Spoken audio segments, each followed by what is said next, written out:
Hi, Shane Saracen here to talk about another book that I learned out of when I was young. This book is actually called The Rock and Bass Drum. This is by John Lombardo with collaboration with Charles Perry. Mike Ryan, my second teacher, if you want to call him that, started me in this drum book. This is way a long time ago when I was probably like fifth grade, somewhere in there. I've always liked this book and I've used it a lot in my teachings. Now, this is not my original book. Somehow that book got lost. I think I lent it to a student and it disappeared. This actually belonged to a student of mine who left the book. So I've used this for a long time. And I used to do a handout that had a column of hand patterns and a column of foot patterns. I made up this handout and I would make people mix and match. And then I would get them into this book. Okay, and I'll explain why I did the hand patterns thing. But the reason I like this book is it has, it basically explains how it's written and everything. And so if I just go to the first page, even though it looks like there's 4 beats, there's only 2 actual beats. So what it is, there's the actual beat, there's the ride cymbal part, there's the snare drum, the bass drum, and then a hi-hat with the foot. So what I would have them do is learn it.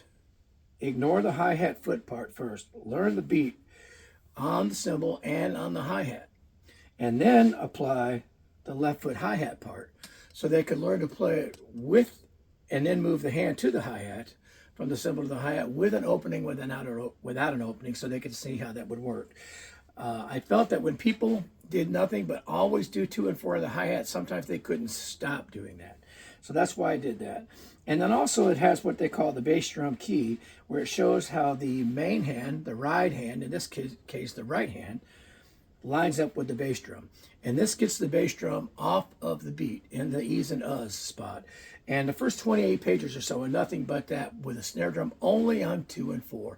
And in so much of the contemporary rock beats, the snare drum is playing 2 and 4 so much. So I like this. Then it gets busier and whatnot. There is a rocking bass drum too.